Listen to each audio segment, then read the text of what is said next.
नमस्कार, मैं हूं डॉक्टर गरिमा श्रीवास्तव और आज हम डिस्कस करेंगे हेडेक इन प्रेगनेंसी, सर दर्द इन प्रेगनेंसी के कई कारण। तो सर दर्द वैसे तो बहुत ही कॉमन दिक्कत है, किसी को गैस्ट्रिक एसिडिटी की वजह से हो जाता है, टेंशन से हो जाता है, बट प्रेगनेंसी में यही सर दर्द कई बार मामूली से लेके खतरनाक भी हो सकता है। तो आज हम डिस्कस करेंगे सारे कारण और हम क्या कर सकते हैं।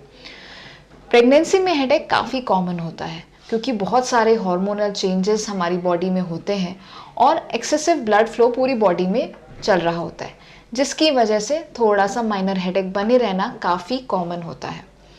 आइए चलते हैं अब और कारण ढूंढते हैं कि क्या क्या कारण हो सकते हैं और हम उसके लिए क्या क्या कर सकते हैं।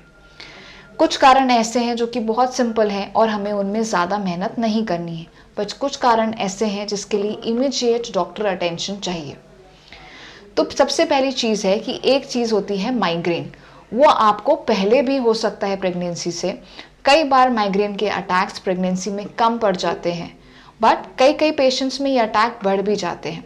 तो आपका जो भी ट्रिगर फैक्टर हो, चाहे वो एक्सेसिव स्ट्रेस हो, नींद ना पूरा होना हो, एक्सेसिव साउंड है, उससे आप बच के रहें।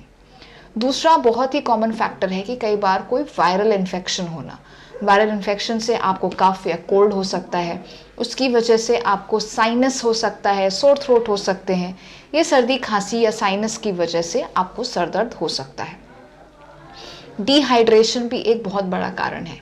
अगर आपने ढंग से पानी नहीं पिया है, आपके इलेक्ट्रोलाइट्स ऊपर नीचे हैं, तो भी आपको सर दर्द हो सकता है। दूसरा कारण है कि कई बार आई का नंबर आपका चेंज हुआ है, आपको फोकस करने में, कुछ भी देखने में बड़ी दिक्कत सी आ रही है, तो भी वो आपका सर दर्द करा सकता है।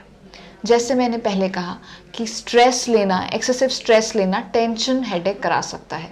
अगर आप किसी चीज़ को लेके बहुत ज़्यादा परेशान हो रहे हैं तो आप कुछ relaxation techniques, yoga techniques, mind relaxation techniques करिए, जिससे कि आप इस हेडेक को कंट्रोल कर सकें।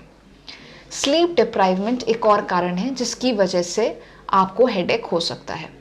अगर आप रात में ठीक से सो नहीं पा रहे हैं बेबी वेट की वजह से, या क्योंकि डॉक्टर्स यूजुअली बोलते हैं कि लेफ़्ट या राइट पोजीशन में ही लेटें, ना कि सीधे, तो उसकी वजह से कई बार नींद नहीं पूरी होती है, नींद कई बार खुल जाती है।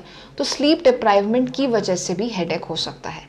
ऐसे में आप दिन में तो 1-2 घंटे सोने की कोशिश करें, नींद पूरी करने की कोशिश करें, जिससे कि आप इस रिलैक्स हो सकें।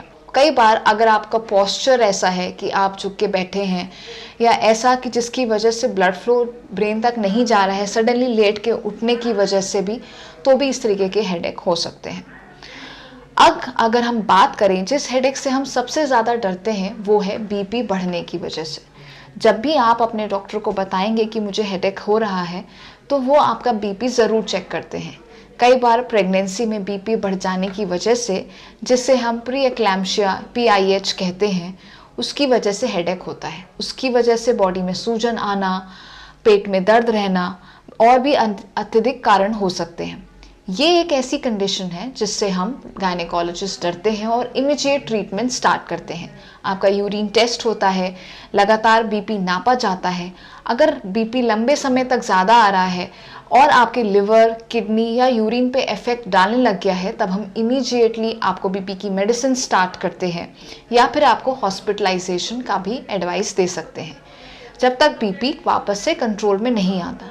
बीपी कंट्रोल करना एक बहुत ही इम्पॉर्टेंट चैप्टर है, बहुत ही इम्पॉर्टेंट एस्पेक्ट है हर प्रेगनेंसी का।